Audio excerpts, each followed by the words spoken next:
نحمده ونستعينه ونستغفره ونعوذ بالله من شرور أنفسنا ومن سيئات أعمالنا من يهده الله فلا مضل له ومن يضلل فلا هادي له وأشهد أن لا إله إلا الله وحده لا شريك له وأشهد أن محمدا عبده ورسوله أما بعد فإن خير الحديث كتاب الله وخير الهدي هدي محمد صلى الله عليه وسلم وشر الأمور محدثاتها وكل محدثة بدعة وكل بدعة ضلالة وكل ضلالة في النار. أعوذ بالله من الشيطان الرجيم. بسم الله الرحمن الرحيم. يا أيها الذين آمنوا اتقوا الله حق تقاته ولا تموتن إلا وأنتم مسلمون. يا أيها الناس اتقوا ربكم الذي خلقكم من نفس واحدة وخلق منها زوجها وبث منهما رجالا كثيرا ونساء واتقوا الله الذي تساءلون به والأرحام إن الله كان عليكم رقيبا. يا أيها الذين آمنوا اتقوا الله وقولوا قولا سديدا يصلح لكم أعمالكم ويغفر لكم ذنوبكم ومن يطع الله ورسوله فقد فاز فوزا عظيما. وقال الله تعالى في موضع آخر إذ قال يوسف لأبيه يا أبت إني رأيت 11 كوكبا والشمس والقمر رأيتهم لي ساجدين. قال يا بني لا تقصص رؤياك على إخوتك فيكيدوا لك كيدا إن الشيطان للإنسان عدو مبين. برادران اسلام، حاضرین جمعہ، پردانشی خواتین، تمام قسم کی تعریفات بڑائی اللہ وحدہ لا شریک کے لیے لائق و زیبا ہے، جس نے ہمیں آپ کو اس روئے زمین پر پیدا فرمایا، پیدا کرنے کے بعد ہمیں اس روئے زمین پر بھٹکتا ہوا، ضلالت و گمراہی کی تاریکیوں میں پھنسا ہوا نہیں چھوڑا، بلکہ اس رب العالمین کا احسان ہے، کرم ہے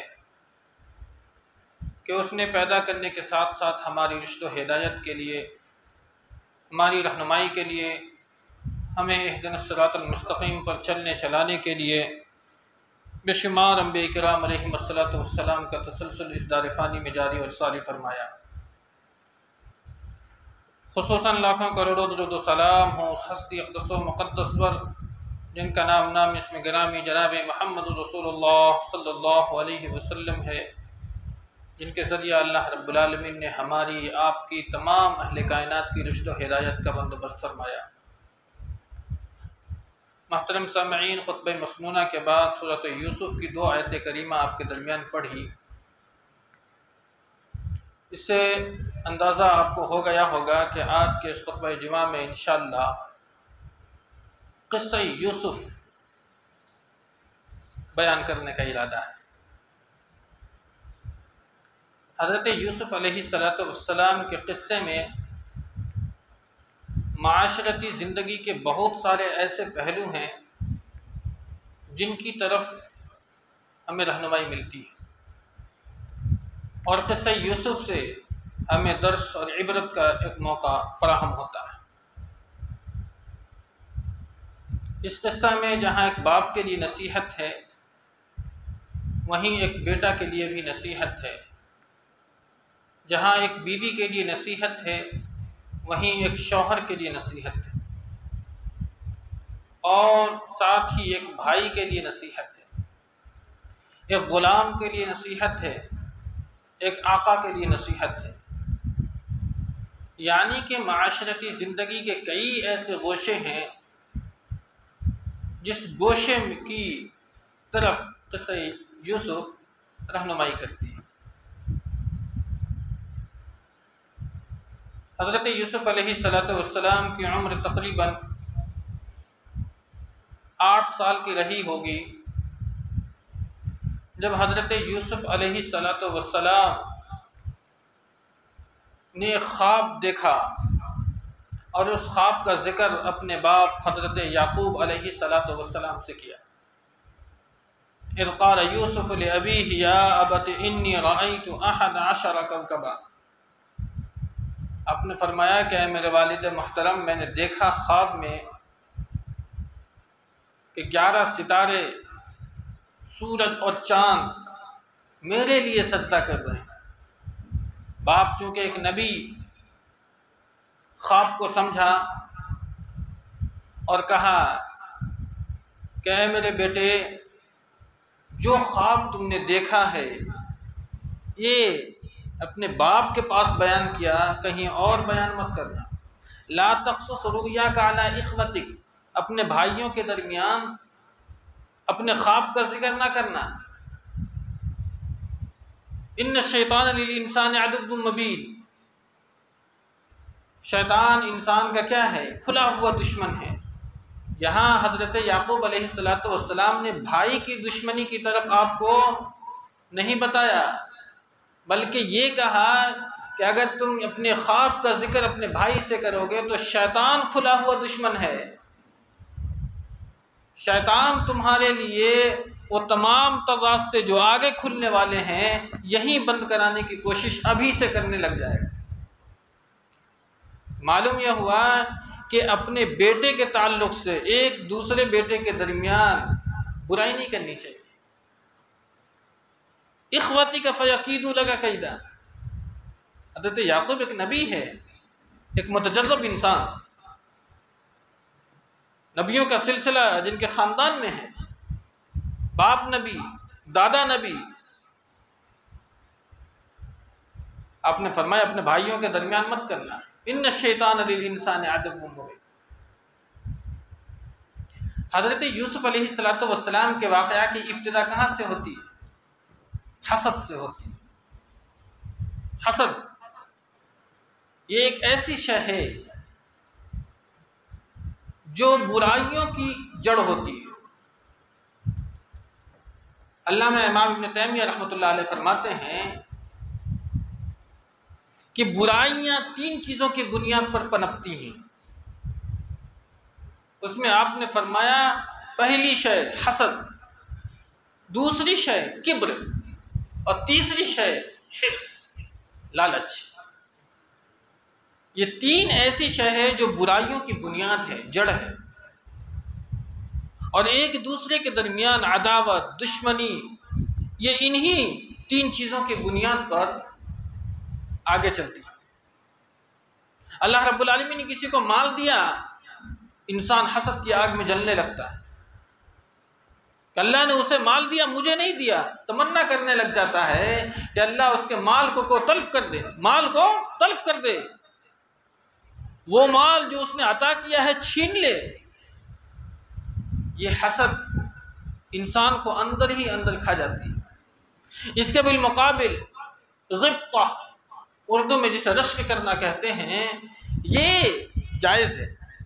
اللہ نے کسی کو مال دیا، تمنا کرے اللہ رب العالمین سے کہ اللہ تو نے اسے مال دیا ہے، اللہ مجھے بھی عطا کر۔ اگر تو مجھے مال عطا کرے گا اللہ رب العالمین تو میں تیرے دین کے لیے، دین کی نشر و اشاعت کے لیے، دین کی خدمت کے لیے اپنے مال کو صرف کروں گا۔ یہ ہے غبطہ، رشک کرنا۔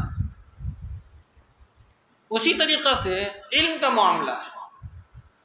انسان اس دنیا کے اندر میں کبر کرتا ہے، اللہ نے کچھ نواز دیا تو تکبر میں ڈوب جاتا ہے، کبر میں ڈوب جاتا ہے، اور اس کی کبر کو دیکھتے ہوئے، گھمنڈ کو دیکھتے ہوئے دوسرا انسان اس سے کیا کرنے لگتا ہے؟ نفرت کرنے لگتا ہے۔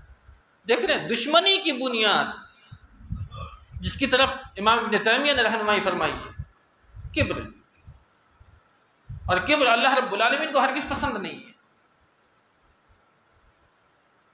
اگر انسان اپنے وجود پر غور و فکر کرنے لگ جائے تو اسے اندازہ ہوگا کہ میں تکبر کر سکتا ہوں۔ کہ ہمارے وجود کی ابتدا کس چیز سے ہوئی ہے؟ نہایت ہی حقیر پانی سے۔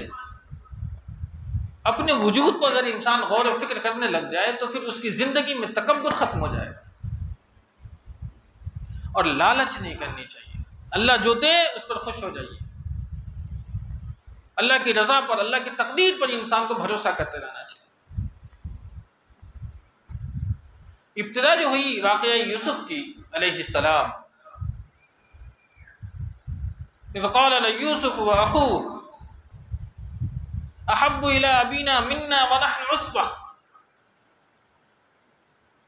یوسف علیہ السلام سے ان کے جو والد محترم ہیں حضرت یعقوب علیہ السلام بڑی محبت کرتے تھے. باپ کے لیے نصیحت ہے یہاں. ایک باپ کا بیٹوں کے درمیان کسی ایک بیٹے کی طرف قلبی محبت بڑھ جانا یہ ایک فطری چیز ہے، یہ فطرت ہے. لیکن اس کا اظہار اپنے بیٹوں کے درمیان نہیں کرنا چاہیے. آپ اگر محبت کر رہے ہیں ٹھیک ہے، لیکن اس کا اظہار اپنے بیٹے سے نہ کریں، نہیں تو اس بیٹے کے دل میں وہ حسد کی آگ بھڑک جائے گی. آپ نے محبت کیا ٹھیک ہے، اسی کا وہ نتیجہ ہے جس کی بنیاد پر بھائی نے کیا کہا تھا، احب الی ابینا منا ونحن عصبہ. میرا باپ ہے وہ یوسف سے اور اس کے بھائی سے بہت محبت کرتا ہے اور ہم لوگوں سے نہیں کرتا. ان ابانا اذا لفی ضلال مبین. جملہ دیکھیں، ہمارا باپ گمراہ ہو گیا ہے، ہمارا باپ بھٹک گیا ہے. اب یہ آگ یہاں سے شروع ہو جاتی ہے. چونکہ فطرت نے محبت دی آپ کو، لیکن اس کا تقاضا، اس کا اظہار جو ہے آپ کو دوسرے بیٹوں کے درمیان نہیں کرنا چاہیے. بھائیوں نے پلاننگ کی کہ باپ کی محبت جو اس کے تئیں یعنی کہ ان دونوں بھائیوں کے درمیان زیادہ ہے، اس کی دوری کے کون سے اسباب اختیار کیے جائیں.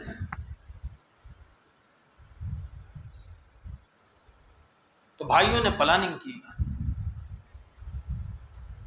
اور کیا کیا پلاننگ میں، اقتلوا یوسف او اطرحوه ارضا یخل لکم وجہ ابیکم وتکونوا من بعدہ قوما صالحین.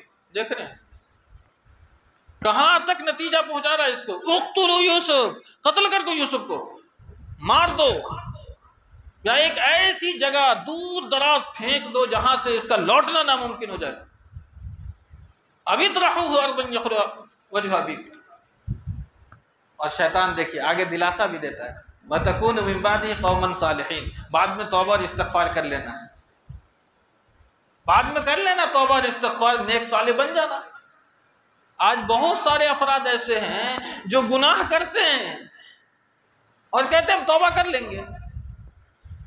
یعنی تمہیں امید ہے کہ اگلی سانس تمہیں مل جائے گی. اللہ کے رسول صلی اللہ علیہ وسلم نے صحابہ کرام سے پوچھا کہ تم موت کو اپنے سے کتنا قریب سمجھتے ہو. صحابہ فرماتے ہیں کہ اللہ کے رسول صلی اللہ علیہ وسلم ظہر پڑھ لی تو عصر کی امید نہیں. اللہ کے نبی نے فرمایا کہ تم نے موت کو اپنے سے بہت دور سمجھا. موت کو کتنا قریب سمجھنا ہے، ایک سانس لی تو دوسری کی امید نہ ہے. اور انسان گناہ پہ گناہ کرتا چلا جاتا ہے اور کہتا ہے کہ توبہ کر لیں گے، اللہ تو بڑا غفور ہے، بڑا رحیم ہے، بڑا ودود ہے، توبہ کر لیں گے، استغفار کر لیں گے. اگر گناہ کی حالت میں تمہیں موت آ جائے تو توبہ کا نصیب کہاں ہوگی. اس لیے شیطان یہ راستے دکھاتا ہے اور وہ جو برائی کا راستہ ہے اسے مزین کر کے دکھاتا ہے، خوبصورت بنا کر کے. کس طریقے سے دلاسا دیا وہاں، وَتَكُونُوا مِن بَعْدِهِ قَوْمًا صَالِحِينَ. قتل کر دو یوسف کو، بعد میں توبہ اور استغفار کر لینا، صالح بن جانا، نیک بن جانا. نصیحت ہے معاشرتی زندگی میں تمام انسانوں کے لیے کہ گناہ اس نیت کے ساتھ مت کرنا کہ بعد میں توبہ کر لیں گے. ممکن نہیں ہے کہ اللہ رب العالمین تمہیں توبہ کے لیے وقت فراہم کرے یا نہ کرے. قتل کر دو یا دور دراز کسی جگہ چھوڑاؤ. تو ظاہر سی بات ہے کہ تمام بھائیوں کا ذہن ایک جیسا نہیں. ایک بھائی نے کہا کہ نہیں، بھائی تو ہے، وہ ہمارا بھائی ہی تو ہے، چاہے باپ اس کی طرف نظر التفات زیادہ کر رہا ہے، محبت اسے زیادہ کر رہا ہے، لیکن وہ تو میرا بھائی ہے، ہم اسے قتل کیسے کر سکتے ہیں. رحم دل. تو اس نے مشورہ دیا کہ اسے کنویں میں ڈال دیتے۔ اب کنویں میں ڈالنے کے بعد طے قرار پائی، اب گئے کہاں؟ یعقوب علیہ السلام کے پاس۔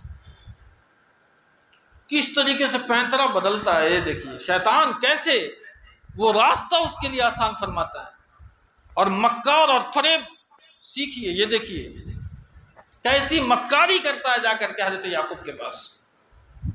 قالوا یا ابانا ما لک لا تأمنا علی یوسف، اے میرے والد محترم، اے میرے ابا جان، یوسف کے تئیں آپ ہم پر بھروسہ کیوں نہیں کرتے ہیں؟ ارے ہم بھی ان کے خیر خواہ ہیں، ہم ان کے بھائی ہیں، ہمیں بھی ان کی حفاظت کا پورا خیال ہے، آپ اپنے نظر سے دور اسے کرتے ہی نہیں ہیں۔ ایسا ہے ارسلوا معنا غدا یرتع ویلعب وإنا له لحافظون، کل ہم تمام بھائی کھیلنے جا رہے ہیں، سیر و تفریح کے لیے جا رہے ہیں، یوسف کو ہمارے ساتھ بھیجیے، ہم اس کی حفاظت کریں گے۔ باپ کے سامنے بات تو رکھی، لیکن باپ نے پھر یہاں اظہار کیا،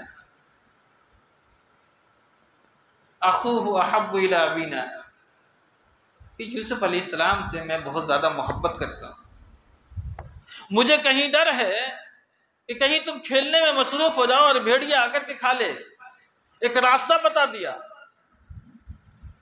ایک راستہ بتایا اور اظہار محبت بھی کیا، دو چیزیں۔ آپ نے کیا فرمایا؟ میں اس سے محبت کرتا ہوں، اس لیے اس کو اپنی نظر سے دور نہیں رکھنا چاہتا، مجھے ڈر ہے کہ کہیں تم اسے لے کر کے جاؤ، تم کھیلنے میں مصروف ہو جاؤ گے، بھیڑیا آ جائے گا کھا اور اسے کھا جائے گا۔ بھیڑیا کا ذہن میں بھی اس کے نہیں تھا، لیکن آپ نے دیا، آپ نے دیا وہاں۔ لیکن انہوں نے فرمایا کہ نہیں وَنَحْنُ عُصْبَةٌ، ہم 10 لوگ ہیں، ہٹے کٹے بھائی ہیں، ہم کڑیل جوان ہیں، ہم کیسے ہمارے سامنے ہمارے بھائی کو کوئی بھیڑیا اٹھا کر کے لے جائے گا، ہم مقابلہ کریں گے بھیڑیوں سے۔ یوسف علیہ السلام انی لَيَحْزُنُنِي أَن تَذْهَبُوا بِهِ وَأَخَافُ أَن يَأْكُلَهُ الذِّئْبُ، مجھے ڈر ہے، مجھے خوف ہے کہ کہیں بھیڑیا آ جائے کھا جائے۔ لیکن بھائی نے پوری پلاننگ سمجھائی، ہم حفاظت کریں گے، آپ ہمارے ساتھ بھیجیے۔ حضرت یعقوب علیہ السلام نے دل پر پتھر رکھا، روانہ کر دیا۔ یہ 10 بھائی اپنے بھائی کو لے کر کے یوسف علیہ السلام کو لے کر چل دیے۔ لے جانے کے بعد پلاننگ تو پہلے سے طے تھی کیا کرنا ہے، انہیں کنویں میں ڈال دیا۔ کنویں میں ڈالنے کے بعد اس کا کرتا نکال لیا تھا پہلے، اور بعد میں کنویں میں ڈالا۔ یعقوب علیہ السلام نے تو پہلے ہی مشورہ دے دیا تھا کہیں بھیڑیا کھا جائے۔ اب وہ ایک جانور ذبح کرتا ہے اور وہ کپڑے کو کیا کرتا ہے، خون میں ڈبوتا ہے اور انتظار کرتا ہے شام ہو جائے۔ چونکہ انسان جب جھوٹ بولتا ہے نا تو اس کے چہرے سے جھلکتا ہے کہ ہاں یہ جھوٹ بول رہا ہے، تو شام کا انتظار اسی لیے کیا کہ اگر میں جب بہانہ پیش کروں گا اپنے باپ کے پاس تو میرے چہرے کے ایکسپریشن کو دیکھ کر کے میرا باپ سمجھ نہ جائے۔ جب شام ہو گیا وَجَاءُوا أَبَاهُمْ عِشَاءً يَبْكُونَ، شام کے وقت میں روتے ہوئے بلکتے ہوئے اپنے باپ کے پاس آئے۔ قالوا يا أبانا إنا ذهبنا نستبق وتركنا يوسف عند متاعنا فأكله الذئب وما أنت بمؤمن لنا ولو كنا صادقين، ہے نا، یہودیوں کی ایک سازش تھی، اور منافقین جو ہوتے ہیں نا اپنی بات کو مسلم کرنے کے لیے، مصدق بنانے کے لیے قسمیں کھاتا ہے۔ یا ابانا انا ذهبنا نستبق، اے میرے والد محترم، ہم تمام بھائی کھیلنے میں مصروف ہو گئے اور اپنے سامان کے پاس یوسف کو بیٹھا دیا، بھیڑیا آیا اور کھا لیا۔ اور آگے یہ بھی فرما رہا وما انت بمؤمن لنا ولو كنا صادقين، آپ ہماری باتوں کا یقین نہیں کریں گے لیکن میں سچ بول رہا ہوں۔ باپ ایک نبی ہے، سمجھتا ہے ایسے ہی نبی بن گئے اور اللہ نے نبوت ایسے ہی آپ کو عطا فرمائی. اجاؤ علی قمیصہ بدم کذب قال بل سولت لكم انفسكم امرا فصبر جمیل واللہ المستعان علی ما تصفون. ثبوت کے طور پر حضرت یوسف علیہ السلام کی جو قمیص تھی خون میں لت پر، وہ آپ کے سامنے رکھ دی. یہ دیکھیے میں جھوٹ بول رہا ہوں تو یہ ثبوت بھی پیش کر رہا ہوں. حضرت یعقوب علیہ السلام کرتے کو دیکھ کر کے اتنا نہیں سمجھ سکتے تھے کہ بھیڑیا جب بچے کو کھانے کے لیے آئے تو کرتا اتار لیا بعد میں کھایا؟ چور یا ڈاکو کتنا ہی بڑا کیوں نہ ہو ثبوت چھوڑ جاتا ہے تاکہ پولیس اس ثبوت کے ذریعے سے وہاں تک پہنچ سکے. ان لوگوں نے غلطی کی، وہ صحیح سالم کپڑا لا کر کے یعقوب علیہ السلام کے پاس دیا اور کہا کہ یہ دیکھیے ثبوت. یعقوب علیہ السلام نے دیکھا کہ صحیح سالم کپڑا، یعنی کہ بھیڑیا لگتا ہے بہت چالاک تھا، اس نے کپڑے اتارے پھر میرے بیٹے کو کھا لیا. ایسا نہیں ہے. یعقوب علیہ السلام سمجھ گئے یہ جھوٹ بول رہا ہے، اس نے ہمارے بیٹے کے ساتھ غلط کام کیا، اسے مار دیا ہے یا کسی ایسی جگہ پھینک دیا ہے. لیکن آپ ایک نبی تھے، فصبر جمیل، آپ نے صبر کیا. کیوں صبر کیا؟ کیوں سزائیں نہیں دی اپنے بیٹے کو؟ اس لیے کہ باپ کو وہ خواب یاد ہے جو خواب کا ذکر یوسف علیہ السلام نے کیا تھا. انی رأیت احد عشر کوکبا والشمس والقمر رأیتهم لی ساجدین. آپ سمجھتا ہے کہ میرا بیٹا آگے چل کر کے نبی بنے گا، وہ چہرے سے جھلکتا ہے. آپ نے صبر کیا، واللہ المستعان علی ما تصفون. اللہ رب العالمین اس سے بہتر شکل میں میرا بیٹا مجھے عطا فرمائے گا. صبر کر لیا. بھائی تو اپنی پلاننگ کر کے چلے آئے، کنویں میں ڈال دیا یوسف علیہ السلام. ایک بھائی کا جگر کتنا بڑا رہا ہوگا، اور وہ کون سی شے تھی جو اس بات پر آمادہ کر دیا کہ 10 بھائی مل کر کے اپنے ایک بھائی کو کنویں میں ڈال دیا. وہ بھائی جو کہ 8 سال 9 سال کی عمر کا رہا ہوگا، کتنا چلایا ہوگا، کتنا چیخا ہوگا، کتنا عجیب واقعہ رہا ہوگا، کیسا وہ سما رہا ہوگا کہ ایک بھائی چلا رہا ہو مدد کے لیے، لیکن ایک بھائی اپنے دل پر پتھر رکھ کر کے کنویں میں ڈھکیل کر کے چلا آیا. اور شیطان نے اسے اس کام کے کرنے پر مکمل طور پر پختگی دی اور اس کے ارادہ میں عزم پیدا کیا. لیکن اللہ رب العالمین کہتا ہے نا، واللہ غالب علی امرہ ولکن اکثر الناس لا یعلمون. تم پلاننگ کرتے رہو، اللہ اپنی پلاننگ خود کرتا ہے، اور جب پلاننگ اللہ کرتا ہے تو تیری پلاننگ یہی رہ جائے گی. پلاننگ تو اللہ پہلے ہی کر چکا ہے کہ تم کیا کرنے والے ہو. اللہ غالب علی امری، تمہاری پلاننگوں پر اللہ کی جو پلاننگ ہے وہ غالب ہوتی ہے. کہنا ومکر اللہ واللہ خیر الماکرین. اللہ سب سے بہترین پلانر ہے. تم کیا پلاننگ کرو گے اللہ کے سامنے؟ ڈال دیا. ایک قافلہ آیا، پانی کی ضرورت محسوس ہوئی، کنویں میں رسی ڈالی. یوسف علیہ السلام نے اس رسی کو پکڑا. پانی نہیں آیا لیکن وہ بچہ اوپر ضرور آ گیا. وہ سوچا اتنا بھاری بھرکم بالٹی کہاں سے ہو گئی. دیکھا نہایت خوبصورت نوجوان 8 سال 9 سال کا بچہ، جس کے بارے میں اللہ کے رسول صلی اللہ علیہ وسلم نے فرمایا تھا کہ اعطین شطر الحسن. اللہ رب العالمین نے آدھی خوبصورتی صرف یوسف علیہ السلام کو عطا کی. اتنا خوبصورت اللہ نے یوسف کو بنایا. کہتے ہیں مثال دیتے ہیں لوگ خوبصورتی کی، اگر جب بات آتی ہے تو مثال کے طور پر یوسف کو پیش کرتے ہیں، اور بدصورتی کی بات جب آتی ہے تو لوگ مثال کے طور پر شیطان کو پیش کرتے ہیں.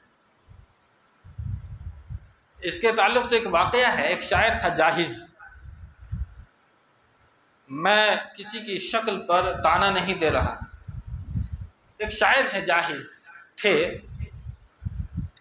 لیکن وہ بہت ہی کالے کلوٹے تھے. آپ کا چہرہ اتنا خوبصورت نہیں تھا۔ تو بازار میں ایک خاتون نے سونار کے پاس جا کر کے کہا کہ مجھے ایک ہار بنانا ہے اور اس کے بیچ میں جو وہ ڈالنا ہے وہ شیطانی شکل کا ہو۔ تو سونار نے کہا کہ بھائی ہم نے شیطان کو تو دیکھا نہیں، تو ہم اس کی شکل کیسے بنا سکتے ہیں؟ اب وہ خاتون وہاں سے گزرتی ہے تو بازار میں جاہز مل جاتے ہیں، اب وہ ان کا ہاتھ پکڑتی ہے اور سونار کے پاس پہنچ جاتی۔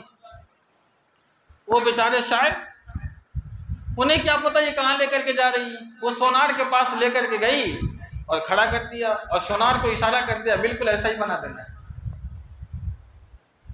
اب سونار نے اس کو دیکھ دیکھ کر کے وہ بنا دیا۔ اس کے بعد سونار کہتا ہے کہ تمہیں پتہ ہے یہ خاتون تمہیں کیوں لائی تھی یہاں؟ کہا کہ نہیں ہمیں تو پتہ نہیں، ہم تو بازار میں گھوم رہے تھے، یہ ہاتھ پکڑ کر کے مجھے یہاں لے آئی۔ کہا کہ یہ ایک ہار بنا رہی تھی اور اس کے بیچ میں جو اسے دینا تھا وہ میٹل ٹائپ کا، وہ بول رہی تھی کہ شیطان نما شکل کا ہونا چاہیے، اسی لیے وہ تمہیں لے کر کے آئی اور کہا اس شکل کا یہاں بنا دو۔ دیکھیں اللہ رب العالمین جس کو جس حال کی تخلیق کرتا ہے، کسی کی تخلیق پر تانا نہیں دینا چاہیے۔ یہ ایک شاعر کی زندگی کا ایک واقعہ ہے جو میں نے آپ کے سامنے شیئر کیا ہے۔ یعنی خوبصورتی کے طور پر لوگ یوسف کو پیش کرتے ہیں علیہ السلام، اور بدصورتی کی جب بات آتی ہے تو لوگ شیطان کو پیش کرتے ہیں۔ جب وہ ڈالا گیا کنویں میں وہ بالٹی، تو پانی کی جگہ یوسف علیہ السلام باہر آئے، وہ دیکھا نہایت ہی خوبصورت بچہ ہے، جلدی سے اسے چھپایا، اس لیے کہ ہو سکتا ہے اس کا مالک تلاشنے کے لیے آ جائے۔ وہ آنن فانن میں وہاں سے اپنے قافلہ میں شامل ہو گیا۔ کنعان سے وہ بچہ نکلا، پہنچا کہاں؟ مصر میں۔ ادھر ادھر بھی نہیں بیچا، مصر جا کر کے بیچا۔ اور کیسے؟ کتنا؟ وَشَرَوْهُ بِثَمَنٍ بَخْسٍ دَرَاهِمَ مَعْدُودَةٍ، چند ٹکوں میں بیچ دیا۔ اس سے ایک نتیجہ یہ اخذ ہوتا ہے کہ فری کی جو شے ہوتی ہے اس کی کوئی اہمیت نہیں ہوتی، فری کی جو شے ہوتی ہے اس کی اہمیت نہیں ہوتی۔ اتنا خوبصورت بچہ بِثَمَنٍ بَخْسٍ دَرَاهِمَ مَعْدُودَةٍ، چند سکوں میں بیچ کر کے چلے آئے، کوئی اہمیت نہیں تھی۔ خریدا کون؟ مصر کا عزیز جس کا نام تھا ولید بن ریان۔ وقال الذي اشتراه من مصر لامرأته اكرمي مثواه عسى ان ينفعنا او نتخذه ولدا۔ عزیز مصر نے اس کو خریدا اور اپنی بیوی سے جا کر کے کہا اکرمی مثواہ، اس کی عزت کرو، اس کی تکریم کرو، اس کے رہنے سہنے کا بہترین ٹھکانہ بناؤ، آگے چل کر کے ہم اسے اپنا بیٹا بنا لیں گے، ان ينفعنا او نتخذه ولدا۔ چونکہ اتنا خوبصورت بچہ مل گیا ہے، معمولی عوض میں مل گیا ہے، اس کی عزت کرو۔ اس خاتون کا نام قرآن نے نہیں بیان کیا، اسرائیلی روایات میں اور بائبل وغیرہ میں اس کا نام زلیخا بتایا جاتا ہے۔ زلیخا نے ماں کی طرح حضرت یوسف علیہ السلام کو پالا پوسا۔ پالنے پوسنے کے بعد جب حضرت یوسف علیہ السلام عمر بڑھتی گئی، خوبصورتی دوبالا ہوتی گئی، حضرت یوسف علیہ السلام کی تعریف میں اللہ کے رسول صلی اللہ علیہ وسلم نے فرمایا تھا یہ کون ہے؟ کریم ابن کریم ابن کریم ابن کریم۔ سمجھ رہے ہیں نا؟ یہ کریم کا بیٹا، کریم کا بیٹا، کریم کا بیٹا، نسل جو ہے وہ پر دادا تک پہنچتی ہے، خود نبی، باپ نبی، دادا نبی اور دادا نبی۔ اللہ کے رسول نے یہ بتایا کریم ابن کریم ابن کریم ابن کریم۔ یوسف علیہ السلام کی تعریف، جوان ہوئے تو خوبصورتی اور دوبالا ہو گئی۔ تو وہ زلیخا جس نے ماں کی طرح آپ کی پرورش کی، آپ ہی کے اوپر میں بدکاری کا ارادہ کر لیا۔ وَلَقَدْ هَمَّتْ بِهِ وَهَمَّ بِهَا لَوْلَا أَن رَأَىٰ بُرْهَانَ رَبِّهِ۔ قرآن نے ہمت کا استعمال کیا ہے، معلوم ہے بہت ہی پختہ ارادہ کیا تھا، اس نے عزم کیا تھا کہ نہیں اس کے ساتھ ہم بدکاری کریں گے۔ حضرت یوسف علیہ السلام کو جب گناہ دعوت دی گئی، نوجوانوں، یہ نوجوانوں کے لیے یہاں سے دروازہ بند کر دیا گیا، وغلقت الابواب، سارے دروازے بند کر دیے. وقالت حیت لک، بلایا، آواز لگایا، ادھر آؤ. دعوت گناہ دے رہے، کوئی بھی نہیں، سارے دروازے بند ہیں، نہ مالک ہے، نہ نوکر ہے، نہ چاکر ہے، کوئی بھی نہیں ہے، کوئی دیکھنے والا نہیں، کوئی کیمرہ لگا ہوا نہیں ہے. کیسا سے کیسا انسان پھسل جائے. حضرت یوسف علیہ السلام نہیں پھسلے. کیوں نہیں پھسلے؟ اللہ خود گواہی دیتا ہے کہ ہم نے بچایا. لنصرف عنہ السوء والفحشاء انہ من عبادنا المخلصین. جب زلیخا نے دعوت گناہ دی تو آپ نے کہا قال معاذ اللہ، اللہ کی پناہ، ہم ایسا نہیں کر سکتے. کیوں نہیں کر سکتے؟ انہ ربی احسن مثوایا، آپ نے ہمیں پالا ہے، پوسا ہے، ہمیں اتنا بہترین ٹھکانہ دیا ہے، ہمارا کوئی یار و مددگار نہیں تھا، تم نے ہمیں ٹھکانہ عطا فرمایا ہے، اور اس کے بعد بھی ہم اس طریقے کا کام کریں جو کہ گناہ کا کام ہے. انہ ربی احسن مثوایا انہ لا یفلح الظالمون، اور ظالم کبھی کامیاب نہیں ہوتا. القصہ مختصر یہ ہے کہ بہت ہی پریشر ڈالا تو آپ بھاگا، دروازہ کھولتے ہوئے ایک دوسرے دروازے کو بھاگے. لیکن آخری دروازہ جیسے کھلتا ہے سامنے مالک. اب دیکھیں عورت پینترا بدلتی ہے اور کیا کہتی ہے، ارے یہ اس لڑکے کو پکڑو، یہ میرے ساتھ ظلم زیادتی کر رہا ہے، یہ ہمارے ساتھ بدکاری کرنا چاہ رہا تھا، اسے کڑی سے کڑی سزا دو، اسے جیل میں ڈال دو. پینترا. یوسف علیہ السلام نہایت ہی معصوم اپنا دعویٰ پیش کرتے رہے کہ نہیں نہیں، ہم نے ایسا نہیں کیا، بلکہ اس نے ہمیں ابھارا ہے، لیکن ہم اس کے ابھارنے پر بھی نہیں ابھرے. لیکن جہاں پر ایک عورت ہوئی تو دنیاوی اصول بن چکا. غلطی اگر مرد کی ہو تب بھی مرد مار کھاتا ہے، اور غلطی اگر عورت کی بھی ہو تب بھی مرد مار کھاتا ہے. بازار میں اگر آپ نے کسی لڑکی کے ساتھ کوئی معاملہ کیا بھی نہیں، چھیڑا بھی نہیں، اگر وہ لڑکی کہہ دے کہ اس نے ہمارے ساتھ چھیڑا ہے تب بھی مار کھا جاؤ گے، اور اگر چھیڑ دیے تب بھی مار کھا جاؤ گے. یعنی دونوں حالتوں میں انسان کا ذہن ایسا بن گیا ہے کہ ہر حالت میں مرد ہی غلط ہوتا ہے. لیکن ایسا نہیں ہے. بڑے مشاہدے ہوئے ہیں، بہت تجربہ کیا لوگوں نے، ہر جگہ ایسا نہیں ہوتا، اور ہر انسان کیریکٹر لیس نہیں ہوتا. لیکن گفت و شنید چل رہی تھی، اسی دوران اسی کے رشتہ داروں میں سے ایک رشتہ دار کے بچے جو گود میں، ماں کی گود میں تھا، وہ کلام کیا ہے. ایام طفولیت میں کئی ایسے بچے ہیں جنہوں نے ہم کلامی کی ہے. سب سے نمایاں نام حضرت عیسیٰ علیہ السلام کا ہے. جب حضرت مریم پر الزام تراشی کی گئی تو آپ نے اپنی ماں کی پاک دامنی کی گواہی دی اور کہا قال انی عبد اللہ آتانی الکتاب وجعلنی نبیا، میں اللہ کا بندہ ہوں اور میں نبی بنایا جانے والا ہوں. ایک گود میں بچہ اگر بول پڑے اور شہادت دے کسی بات کی تو انسان اس کو ماننے پر مجبور ہو جائے. وہ بچہ گواہی دیا کہ نہیں، میں تمہیں بتاتا ہوں.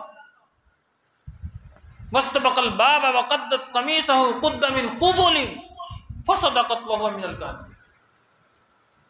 اگر یوسف علیہ السلام نے اگر گناہ کیا یا کرنا چاہا تو اس کا جو کپڑا ہے وہ آگے سے پھٹا ہوگا، لیکن فلما رأى قمیصہ قد من دبر، اگر قمیص پیچھے سے پھٹا ہوا ہو تو یوسف بری ہے، یہ گناہ گار عورت ہے. لیکن یوسف کی جو قمیص ہے کہاں سے پھٹی ہے؟ پیچھے سے پھٹی ہے. فوراً عزیز مصر نے کیا کہا؟ ان کیدکن عظیم، تم بہت بڑی مکار ہو. اللہ رب العالمین نے شیطان کی چال کے لیے کیا کہا ہے معلوم؟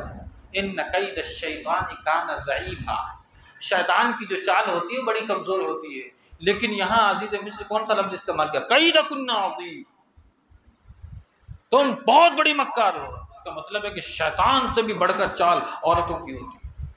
میری ماں اور بہنیں وہ برا نہ مانیں، اگر آپ پاک دامن ہیں تو آپ کا مقام خدیجۃ الکبریٰ ہے۔ اب دیکھیں حضرت خدیجۃ الکبریٰ رضی اللہ تعالیٰ نے خاتون تھیں جس سے رب نے اپنا سلام پیش کیا، جسے جبریل نے اپنا سلام پیش کیا۔ اگر آپ کا دامن پاک ہے، آپ نیک اور صالح خاتون ہیں، تو آپ حضرت آسیہ، حضرت مریم، حضرت خدیجہ، حضرت عائشہ بن سکتی ہیں۔ لیکن اگر آپ نیک اور صالح نہیں ہیں تو پھر یہ زلیخا بن جائے۔ تو عورت بذات خود نہیں ہے اس میں، اگر وہ ایسا کرے، اللہ کے رسول صلی اللہ علیہ وسلم نے بھی اشارہ فرمایا اس بات کی طرف، میں اتنی تفصیل میں نہیں جا سکتا۔ بہرحال ان کیدکن عظیم، عزیز مصر نے کہا تم بہت بڑی مکار ہو۔ یوسف اعرض عن ھذا واستغفری لذنبک انک کنت من الخاطئین، کہا کہ جاؤ یہاں سے اور اللہ رب العالمین سے توبہ اور استغفار کرو، اپنے گناہوں کی معافی مانگو۔ انک کنت من الخاطئین، بہت بڑی گناہ گار ہو تم۔ اس کا مطلب کیا ہوا؟ عزیز مصر نے اچھا کیا؟ نہیں کیا اچھا۔ اسی کو دیوس کہتے ہیں، اسے ہی دیوس کہتے ہیں۔ زنا پر آمادہ کرنا کسی کو، اس کے باوجود بھی عزیز مصر نے اپنی بیوی کے ساتھ کوئی ایکشن نہیں لیا، جبکہ ایکشن لینا چاہیے، سزا دینی چاہیے تھی، لیکن کچھ نہیں کیا، صرف کہہ دیا واستغفری لذنبک۔